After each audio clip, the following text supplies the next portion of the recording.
Salve a tutti e benvenuti in un nuovo video dell'Angolo del Mecha. Con lo scorso video abbiamo chiuso l'analisi sui Mobile Suit e le astronavi comparse durante la prima serie. Per chi se le fosse perse rilasciamo il link della playlist apposita in descrizione. Oggi invece partiremo con l'analisi di ciò che apparirà nello Z Gundam.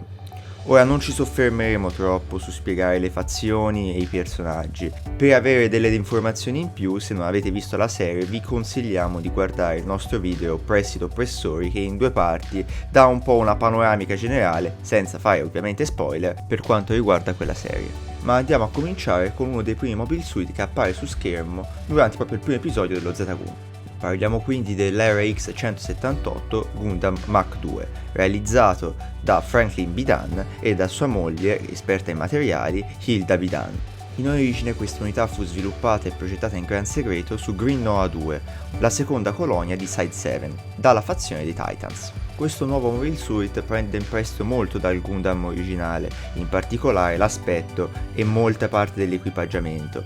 Tuttavia introduce anche delle importanti e fondamentali novità. Anzitutto il telaio non ha più solo funzione strutturale come era nel Gundam, ma contiene gli attuatori e sistemi di controllo in modo da migliorare la risposta del Gundam ai vari comandi e di migliorarne anche l'efficienza energetica. Ciò è dovuto a un fondamentale cambio di paradigma. Sostanzialmente si decide che non è più conveniente progettare un Mobile Suit pesantemente corazzato che quindi resista ai colpi, perché tanto le armi a megaparticelle superano la maggior parte delle corazzature. Quindi conveniva passare a un design più leggero e quindi più agile, che è anche più economico, e quindi puntare piuttosto sulle schivate invece che sul resistere ai colpi. Per questo motivo non deve stupire il numero di giunture che sono meno protette nel Gundam Mach 2 e anche il materiale, che non è più il Gundarium, ossia il titanio lunare utilizzato per il Gundam, ma invece è una lega ceramica di titanio molto più rigida ma anche molto meno resistente. Come abbiamo già detto, il Gundam Mach 2 dal punto di vista dell'armamento è molto ispirato dal Gundam originale,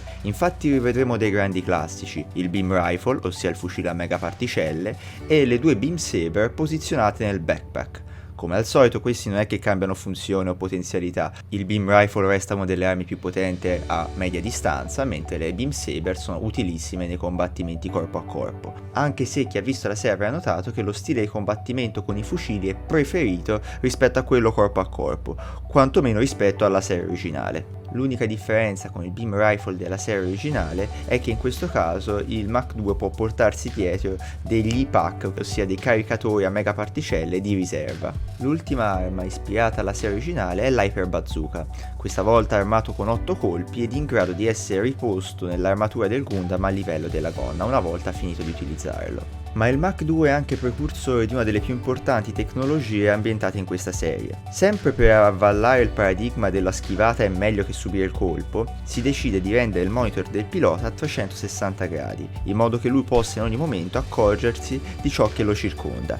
Questa innovazione era fondamentale per lo spazio, in cui il nemico poteva venire da qualsiasi direzione. In tutto questo il pilota si trovava seduto al centro di questo monitor sferico su un sedile che sostanzialmente compensava le variazioni di gravità in modo da mantenerlo sempre in assetto lineare. Un'ultima innovazione del Mach 2 è del lato difensivo. Lo scudo, lo shield del Mach 2, ha una copertura antiraggio. Chiaramente a forza di essere colpito lo stato protettivo si rovina, quindi il numero di raggi che possono essere parati è comunque limitato. Nella serie Z i principali piloti di questo mezzo saranno il protagonista Camille Bidan e poi il tenente Emma Sheen. Riassumendo possiamo dire che il Mach 2 è un'imitazione non troppo ben riuscita del Gundam originale. Conserverà comunque la caratteristica della sua flessibilità, ossia sarà utilizzabile sia sulla Luna che nello spazio che sulla Terra, ma non riuscirà a replicare il successo ottenuto dal Gundam originale. Ma se su Side 7 i titani stavano realizzando il Mach 2, l'Anaheim dall'altra parte per l'Eiyug stava realizzando l'RMS 099 Rick Diaz. L'origine del Rick Diaz è molto particolare, difatti è il primo Mobile Suit di massa sviluppato per l'Eiyug e riprende la tecnologia del monitor a 360 gradi. Tuttavia, a differenza del Gundam, il Rick Diaz è sviluppato in Gundarium, o meglio in Gundarium Gamma,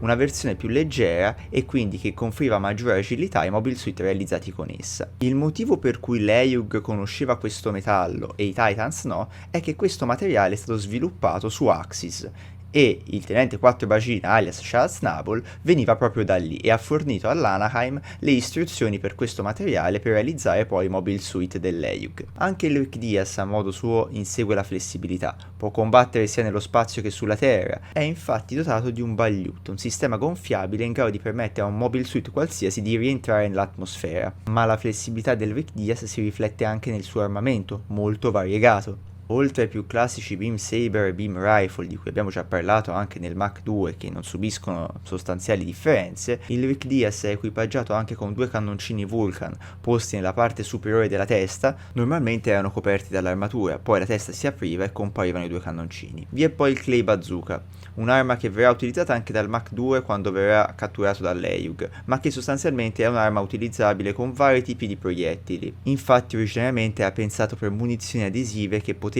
bloccare le macchine nemiche senza per questo distruggerle. Ha inoltre il vantaggio di essere molto più compatto rispetto all'Hyper Bazooka. Infine il Rick Diaz è equipaggiato con 2 personalissime Beam Pistols, più compatte rispetto a un Beam Rifle, con meno potenza, ma comunque in grado di abbattere con un colpo solo un mobile suit nemico. Nella serie il modello più celebre sarà quello pilotato da Charles Snubble, alias 4 Bacina, alias la famigerata Cometa Rossa. Se da un lato il Rick Diaz era pensato come un mobile suit di massa per l'Eyug, in realtà poi i suoi elevati costi faranno sì che solo un numero ristretto di unità verrà effettivamente prodotto. Bene, siamo giunti alla fine di questo video, vi invitiamo se vi è piaciuto a lasciarci un like e un commento come feedback e noi ci rivediamo la settimana prossima con un nuovo video sempre sui mobile suit dell'Eyug comparsi nella serie di Z-Gunta. Un saluto e alla prossima!